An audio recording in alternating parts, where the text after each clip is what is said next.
Straight ahead on Oregon's News at 10, some folks in Eugene woke up to smoke from the Terwilliger Fire today. How long the haze is expected to stay in the area. And a fast-moving brush fire at an Albany business leaves firefighters in place through the evening. Why residents say they feel lucky the fire didn't spread further.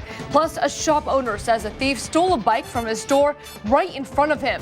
How the thief got away. Oregon's News at 10 starts right now. You're watching Oregon's News at 10 on Oregon's Fox.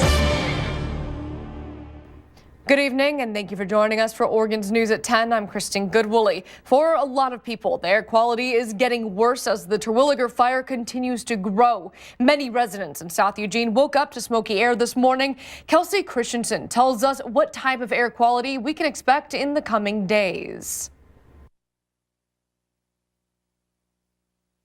Air quality is becoming a concern in Lane County. We're seeing it impact the monitor here in Blue River. These air sensors tell Lane Regional Air Protection Agency, better known as LRAPA, how many smoke particles are in the air. We have one east of the fire, one west of the fire, so depending on which way the wind blows, it could be really good on one side and not as great on the other side. Joe Niehaus with LRAPA explains that wind is the driving force for air quality. But it is going to fluctuate, depends on what the wind is doing. On Tuesday, the northeastern winds from the Terwilliger Fire blew smoke into Eugene and Springfield through Thurston. Right now, it's really in that orange, unhealthy for sensitive groups levels. But as the winds change, you can expect the air quality in Eugene and Springfield to be anywhere from good to unhealthy. We will alert people if we see it creep into those air quality categories. Despite some clear blue skies in the valley, Niehaus says if you look towards the fire, you'll start to see the haze. And a good air quality indicator can even be done with your own 2 eyes. 5 miles away is fairly good air quality that day. 3 miles away, you're getting into the unhealthy for sensitive groups. And if you only have a visibility of about a mile, that's fairly unhealthy air quality. And we ask people to stay inside. But as wildfire season continues, the best thing to do is keep an eye on the wind. We're hoping that the west winds that are coming in probably tomorrow later in the afternoon or early evening is going to clear the smoke out of here for at least a day or two. Reporting in Springfield, I'm Kristin.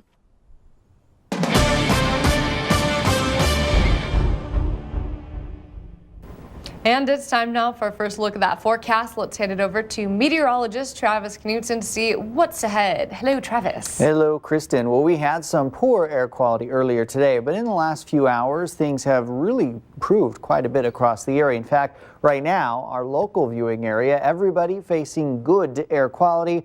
We're likely to hang out there even as we get into tomorrow, as we're starting to already see some northwesterly winds move on in. That's essentially blowing the smoke in a different direction. Here to look at the high temperatures we were today. It was a warm Tuesday without a doubt. 90 degrees in Eugene, 89 in Corvallis. On the coast, 60s and 70s there. Tomorrow, not quite so hot. With that wind shift, it blows the smoke out, but also brings in some cooler air. Low temperatures tonight, right around 50 degrees for many locations. And tomorrow begins the cool down. I'll tell you how many days we'll see those temperatures drop in my forecast coming up in just a few minutes.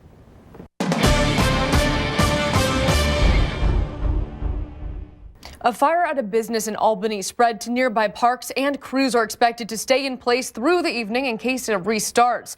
We're told there are still small parts of this brush fire that firefighters are looking to put out, but at this point, they don't think it's a threat to spread. And people who live nearby say they feel lucky that's the case. Reed Andrews reports. Burn up and turned on its side, it appears fire crews moved this trailer around to make sure that there weren't any pockets of fire that were hiding out in it. What sparked the flames at ATI Metals is still being investigated. The fire started here on this property tucked between I-5 and the Willamette River in Albany. The thick black clouds of smoke were seen all over the city, and Ben Kosker was 5 miles away and said that he saw ash coming down. But it's just falling everywhere. I looked up and it was just right in front of me. Then he learned the flames were pretty close to his house, and he worried wind would send it his way. Make sure that everything's fine around there. It could be in your backyard. But investigators estimate the fire moved through 10 acres. The fire may have started on the edge of ATI's property, but the workers didn't take a pause on their job.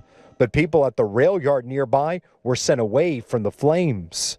There was a lot of black smoke, and it was definitely caught my attention. I was trying to go to lunch and just looked up and seen all the smoke, so I had to go back and check it out. While he was on his way out, about 15 people from 2 nearby parks were forced to clear that area. It was orderly. Everybody just walked out. Firefighters say their main worry was the fire spreading to ATI Metals buildings, as the chemicals on the company's properties could have ignited a much larger fire. Because I work with the railroad, I want to make sure it wasn't the railroad. So, and thank God it wasn't. So far, helicopters dropped nearly 200,000 gallons of water on the Terwilliger Fire 50 miles east of Eugene. The fire is burning on both sides of Cougar Reservoir, which provides an endless source of water. A new helicopter crew just arrived today. There are now 5 helicopters monitoring conditions, dropping water, and assisting firefighters on the ground. It's been critical because the steep and rugged terrain, it's not easy to get fire engines and hose lays and water to remote parts of the fire on the ground, so we've been delivering it by air. They're mostly dropping water to the south to protect campgrounds and roads, and then to the northwest, where they're trying to save private timberland.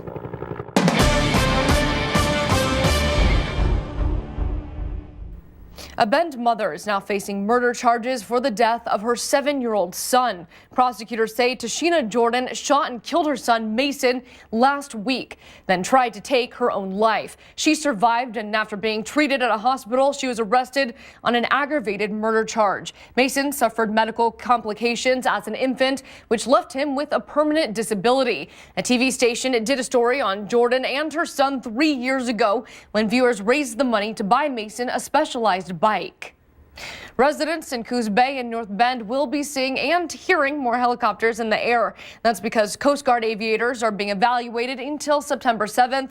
Aviation trainers from Mobile, Alabama are checking the strengths and weaknesses of the Coast Guard crew on the South Coast. Evaluate their training program, that we are, training pilots to standard, and that we're maintaining the minimum expected level that the Coast Guard would like out of their aviation. The overall crew's ability to work as a team, a great way of sharing best practices. Next week, we'll take you up in a helicopter for a closer look at the Coast Guard training. Little Theater on the Bay has a lot to celebrate. They've just been awarded $150,000 from the Murdoch Charitable Foundation. The money will go towards the multi-phase plan to reconstruct the Liberty Theater. For a new set construction area and green room. And this is all about accessibility. So our patrons will not have to go downstairs to that damp room in order to get back up on stage. We just want to invite more community in. They need another $350,000 in donations before they can start. We posted a list of upcoming fundraisers on our website. A lot of people ride their bikes in the Eugene-Springfield area, and the popularity of bikes comes with the problem of bike theft. Stephanie Rothman talked with one local bike shop owner who was a recent victim of theft, and it happened right in front of his own store. Put yourself out there to sell product, and you're kind of targeted by these people. Bike thieves. They come with a city as big on biking as Eugene and Springfield. But yesterday, Sean Carney of Simply Cycle was targeted in a different way when he gave a customer a test ride. Gave him very specific instruction to just go across the street, ride around in the parking lot for about 5 minutes, and he left and never returned. That bike was one of the higher end ones, worth $1,300. Carney says he's lost up to $7,000 from stolen bikes. We've definitely had them taken at our previous location, which was downtown Eugene, just right out of the racks that were up front. If we wouldn't lock them up immediately, one would just disappear. Eugene sees more bikes stolen than Springfield. Many of the victims are university students. I think that it's something that needs to be addressed, especially with the new bike tax. People are paying the bike tax. They should, feel that someone cares about their bike getting stolen. Store owners like Jay Lowe of Hutch's Bicycle Store reassure customers that getting the right bike for you is important. You have to take the right steps to protect your bike, no matter the cost.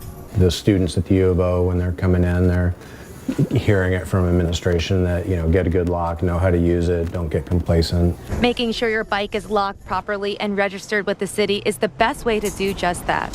Reporting in Springfield, I'm Stephanie Rothman. Coming up on Oregon's News at 10, Hurricane Maria will go down as one of the deadliest natural disasters in U.S. history. How the official toll is raising new questions about the federal response. That's after weather with Travis Knutson.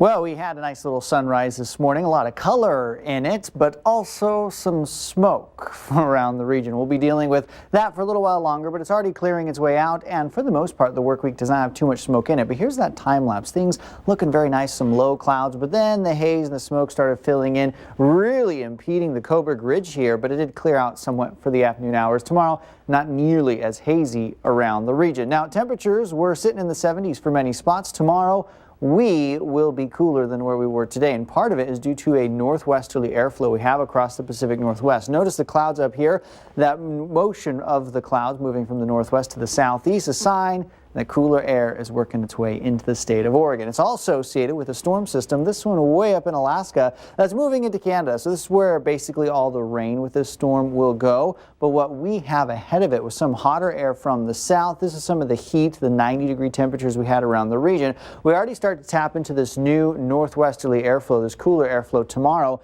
And eventually, Thursday, clouds will roll on in, but unfortunately, not a lot of rain is expected. As I mentioned, the majority of the moisture associated with the storm will stay well off to the north into Canada. But for us locally tonight, clear skies overhead as we get into tomorrow morning, stopping this at 8 a.m. The coast will see a few clouds as we begin the day, but those clouds do lift off. For the most part, tomorrow has a lot of sunshine on the way. And then as we get into the evening hours, this is 10 o'clock, I already start to notice some of those clouds up there to the north, leaving us with a bit of a cloudy Thursday around the region. Now, as far as temperatures go for the Cascades, facing some 60s tomorrow, comfortable day all around. The high desert, warm, some sunshine around the region as well with mid to upper 80s. The Willamette Valley, blue skies, not quite as warm as where we were today. Instead of being around the 90-degree range, we'll be sitting in the 80s for many spots. 7-day forecast for the Eugene-Springfield area, dealing with some 70s as we move forward. Friday, Saturday, Sunday, upper 70s, lower 80s, nice and dry. No rain here, just a few clouds now and then. The coast dealing with some 60s tomorrow, a bit cloudy in the morning, but the sunshine building throughout the day.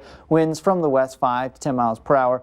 The south coast dealing with some cloud cover in the morning as well. It'll take a little longer for the coast to burn those clouds away, but they will do so eventually. Temperatures warming up to the middle 60s tomorrow, which is a drop off from the 70s we saw today. A look at what's to come here. Clouds, well, there'll be plenty of them, but we'll see some sunshine as well. No real rain opportunities coming up.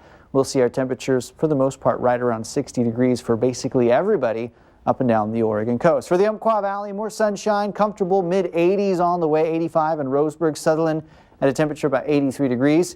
7-day forecast for the Umpqua Valley will stay in those 80s, 82 down by Thursday. Sunshine around the region as we get into Friday and the weekend, the first day of September on Saturday. Mid 80s, dry with some sunshine on the way as well. But the heat we saw today of the 90s, not in this forecast. We are essentially done for a while. Now we're just waiting for a little bit of rain to help put out some of those fires across the state of Oregon. We'll be right back.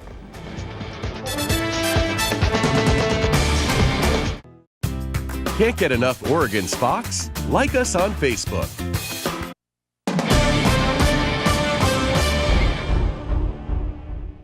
A new study has prompted the governor of Puerto Rico to change the official death toll from last year's devastating Hurricane Maria. Here's Andy Rose with that and how the White House is responding.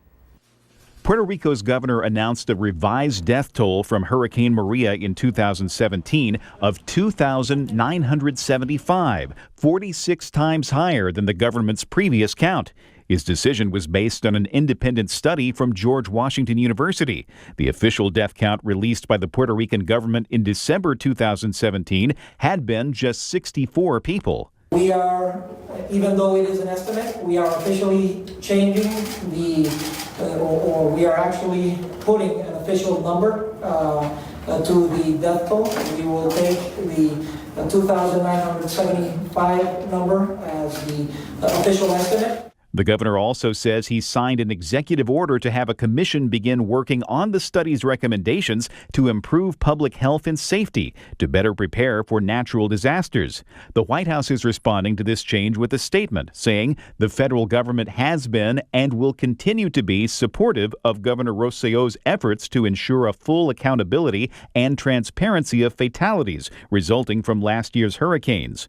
Maria was the first Category 4 hurricane to directly impact Puerto Rico in 85 years. It struck on September 20th as the island was still recovering from Hurricane Irma 2 weeks earlier. I'm Andy Rose reporting. Next on Oregon's News, as kids get ready to go back to school, local bus drivers get their own lesson before the start of the new year. Can't get enough Oregon's Fox? Follow us on Twitter.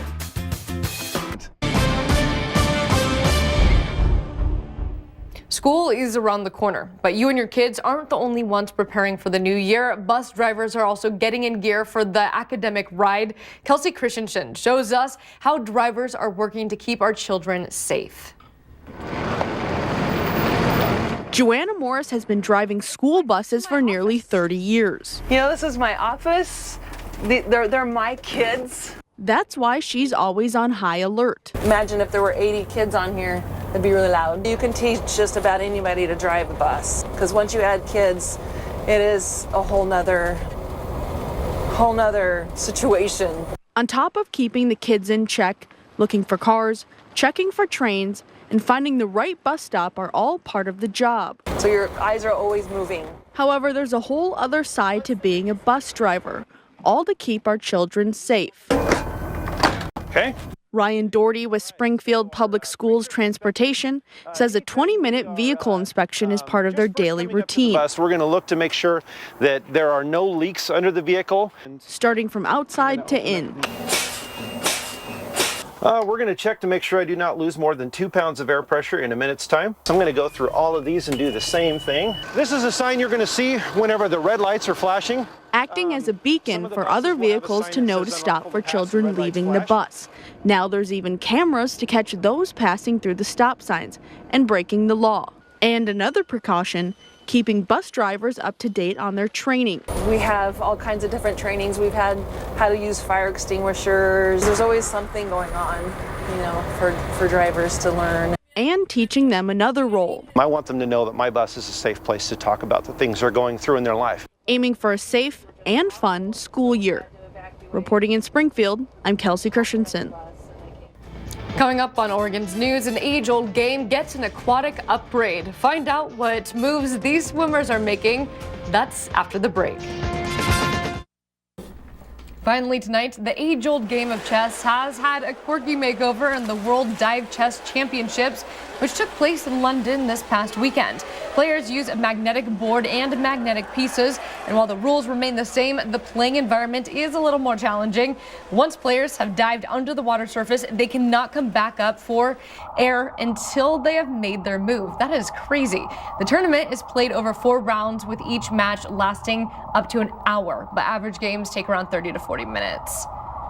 What? Wow. I would think one of the harder parts is you can't really see what move your opponent made until you dive under.